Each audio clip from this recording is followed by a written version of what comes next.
Visitamos Totana para conocer la actividad de las empresas de alfarería, empresas de un sector tradicional que se intenta adaptar a los nuevos tiempos y que nos permite comprender la necesidad de adaptar un sector a los continuos cambios de tendencias.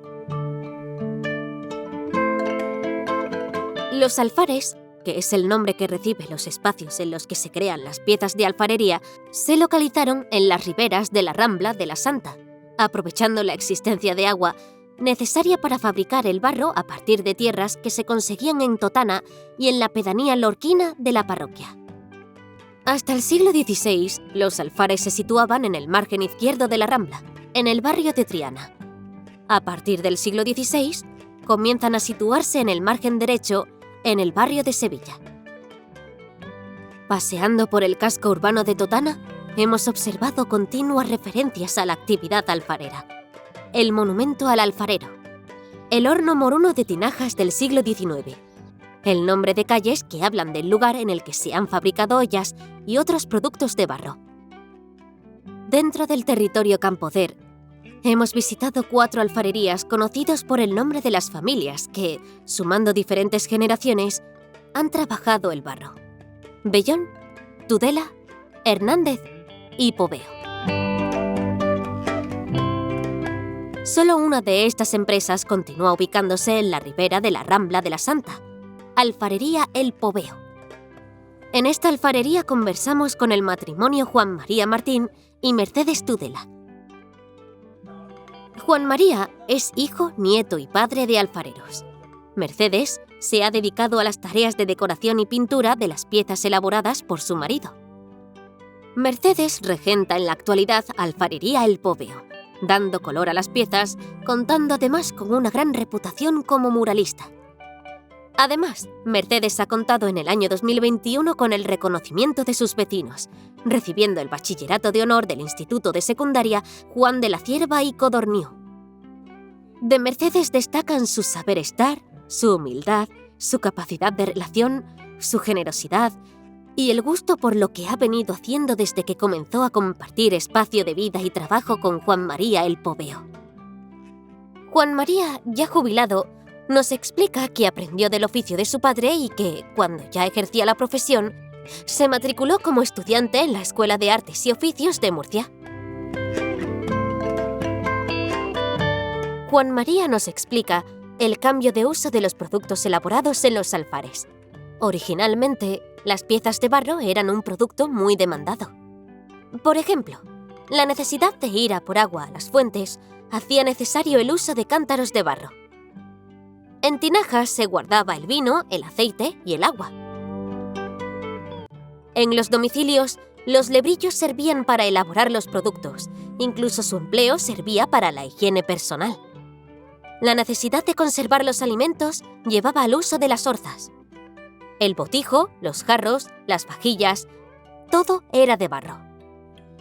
El desarrollo de la tecnología y las infraestructuras lleva el agua corriente a las casas.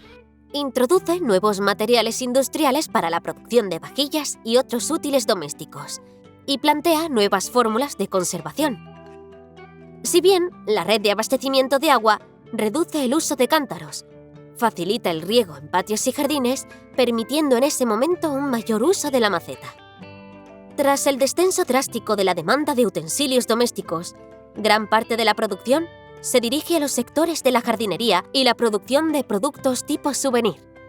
Estos segmentos de la demanda se ven muy afectados por la guerra de precios en el sector. Guerra que se ve favorecida por el desarrollo de productos sustitutivos de materiales cerámicos, productos que se fabrican industrialmente. En la actualidad, son muchos los talleres de alfarería que no compiten en el mercado de la jardinería, decantándose por la fabricación de productos para uso decorativo o la producción de colecciones artísticas. En el alfar de los Poveo observamos piezas de la colección Ceramicomic, colaboración entre Antonio, el último alfarero de los Poveo, y Vicente Tiburcio, profesor y artista. La generación del humo de los hornos de las alfarerías, que se situaba en la ribera de la Rambla de la Santa, lleva a su reubicación en distintos espacios del municipio. En Totana existen otros alfares, no llegando a la decena. En este municipio llegaron a operar hasta 30 alfarerías. En el kilómetro 4 de la carretera de Mazarrón encontramos la alfarería Hermanos Tudela Pérez. Francisco Javier Tudela es la 7ª generación de la familia Tudela, circunstancia que valora y que fue reconocida años atrás. Así lo comprobamos en el mural que homenajea a su padre, ya fallecido, a la espalda del monumento al alfarero. En este mural Francisco Javier también es homenajeado. Lo es por recibir en el año 2015 el Premio Nacional de Cerámica en la categoría de Innovación y Diseño. Este premio se suma a otros reconocimientos anteriores obtenidos a nivel autonómico y estatal. Francisco Javier se ha especializado en el sector de la jardinería, especialización que no impide la atención a otro tipo de encargos. Acompañamos a Francisco Javier en su jornada de trabajo, atentos a la forma de trabajar el barro en el torno. Atendiendo al aspecto y uso deseado, la alfarería de Totana emplea la arcilla roja y la arcilla greda. La primera es más maleable y dúctil. La segunda ofrece una mayor consistencia. Lo primero de todo es observar la preparación del barro en la sobadora. Tras ser sobado en esta máquina, se obtienen las pellas que serán trabajadas en el torno. Las pellas se sitúan en la horma, base que permitirá trasladar posteriormente las piezas torneadas. Una de las dificultades de las personas que aprenden a trabajar en el torno es centrar la pieza en el torno. Estirar la pieza es trabajar con la misma hasta que gane la altura deseada. Hacer hueco o ahuecar permite ensanchar la pieza. Francisco Javier bromea con la referencia que emplea para marcar la altura y el diámetro de las piezas, indicando que es su medidor láser. Para modelar la pieza, Francisco Javier se ayuda de una caña para alisar. También se emplea el término estique para referirse al palo con el que se da forma a la pieza. La parte inferior del torno se denomina falda.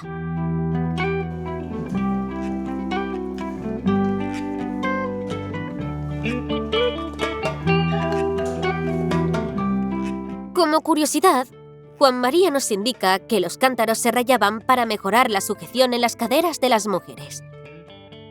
Una vez que la pieza se termina, se seca naturalmente durante unos 2 días, siempre que el tiempo sea seco. Posteriormente, la pieza se introduce en el horno para ser cocida. En la alfarería Poveo, Mercedes nos indicó que esta cocción se denomina bizcocho o bizcochado, siendo la cocción previa al esmaltado o al pintado de la pieza, siempre que se busque esta terminación. En la carretera nacional 340 se sitúa el Alfar Hernández Alfareros. Como en el caso de otras alfarerías, su origen se remonta al siglo XIX. En la alfarería encontraremos a Andrés, penúltima generación, alfarero ya jubilado. Como en el caso del resto de protagonistas, Andrés indica que es necesario buscar alguna diferencia que permita posicionarse en el mercado. Lejos quedan los tiempos en los que las carreteras de Totana, Puerto Lumbreras o Lorca eran lugares de parada para la compra de souvenirs. Andrés nos habla de las colaboraciones con arquitectos para el diseño de revestimientos, fachadas y otras aplicaciones para la construcción.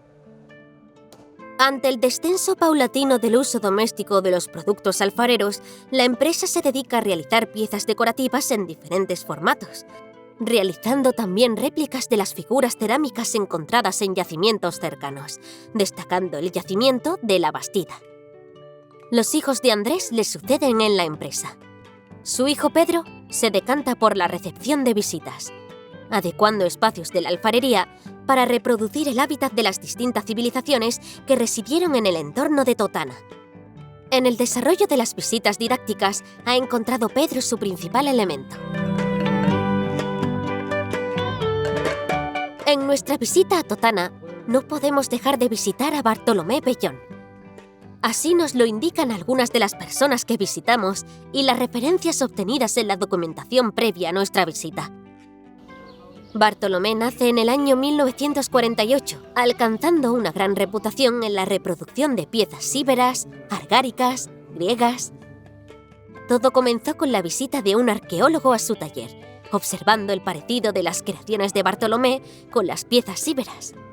Este arqueólogo le puso en contacto con el Museo de Murcia y se interesó por la pericia de Bartolomé Bellón. A partir de este momento, Bartolomé recibe demandas para la reproducción de piezas argáricas, íberas, romanas, árabes, griegas, de museos, de centros de interpretación, de programas documentales televisivos. Es tal su reputación que es invitado a congresos científicos, recibiendo consultas por parte de arqueólogos y arqueólogas de distintos lugares. Hablamos con el señor Bellón de la forma en la que llega a reproducir una pieza, confirmando la aplicación de técnicas de creatividad que se basan en un análisis de los distintos atributos de aquellas piezas. Bartolomé nos indica que el secreto está en plantear las condiciones técnicas que se daban en la antigüedad y el tipo de material empleado. Coincidimos en nuestra conversación acerca de la importancia de la paciencia y la perseverancia, del ejercicio continuo de prueba y error, también de la documentación y el estudio. Como nos habían advertido, es Bartolomé Bellón un pozo de sabiduría. Con la retranca propia de una persona con una dilatada experiencia, Bartolomé nos indica que lo ideal sería encontrar una persona que sea a la vez arqueóloga y alfarera. Bellón atesora un gran número de premios y de reconocimientos. Sus piezas están por todo el mundo y su conocimiento es respetado por el mundo científico. Eso no impide que Bartolomé nos cuente la crudeza de la crisis del año 2008 para la alfarería de Totana y que nos indique la pena que le produce la invasión de Ucrania de esta primavera del año 2022 en la que le rendimos visita. Años atrás, antes de la invasión de Crimea, su empresa contaba con clientes importantes en Ucrania. Abandonamos Totana, localidad artesana y alfarera, tras visitar algunas de las alfarerías que aún siguen activas y tras observar la referencia continua a la alfarería en cualquiera de los rincones de esta población situada a los pies de Sierra Espuña, en la cuenca del río Guadalentín.